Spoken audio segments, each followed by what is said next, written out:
It may not be correct to assume that the Vedic Indians had no knowledge of a universal supreme God. The early Vedic religion had elements of monotheism. There are verses in the Rigveda extolling and identifying the unity of the entire universe and the unity underlying all the divinities known to the Vedic people.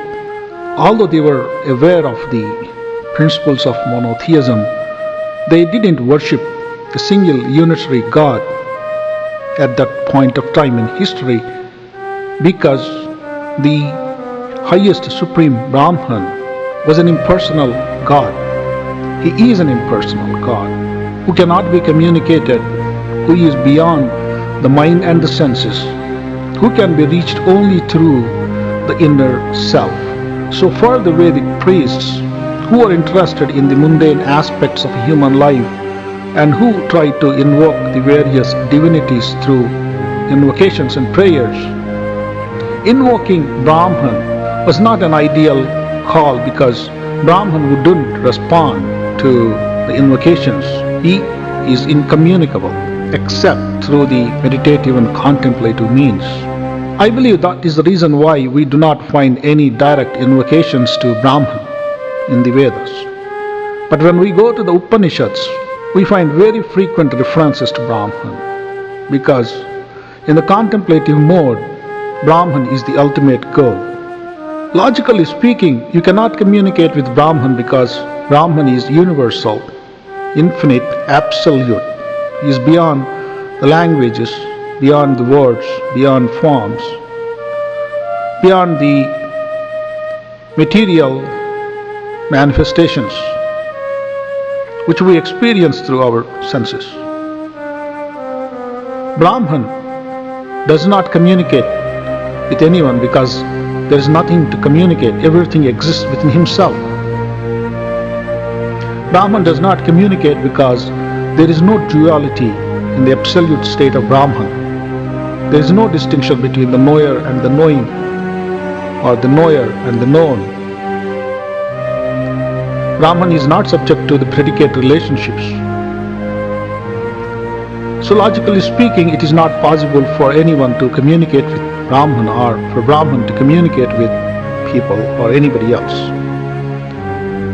In the Upanishads and in the Vedas, we find that even the divinities were not familiar with Brahman. The Kena Upanishad, when Brahman confronts the divinities Indra, Agni and Vayu, they could not fathom who he was. It is only when they hear about him from Uma Haimavathi, they come to know about him. And since Indra was the first god who went closest to him, he became the leader of the Devas, or the leader of the heavens. From this, it is very clear that the Vedic scholars of the Rigvedic times, aware of the difficulties in understanding Brahman and in approaching him and invoking him, so they did not bother to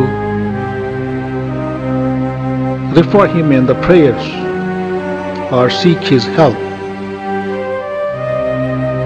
Rather, they spent time invoking the lesser divinities who they thought would be more helpful and easier to approach.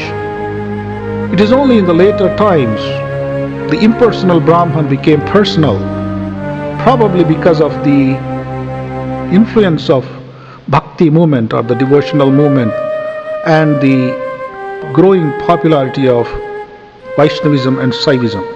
And when the impersonal Brahman became the personal God in the form of either Vishnu or Shiva or Brahma, then we find that the unmanifest, unknowable Brahman assumed some qualities and distinct personalities whereby people could relate to him, invoke him, and seek his assistance in human endeavors. I believe it is wrong to presume that the Rigvedic people had no knowledge of Supreme Universal God. They had knowledge of Him. Just they didn't communicate with Him and they did not invoke Him in the prayers.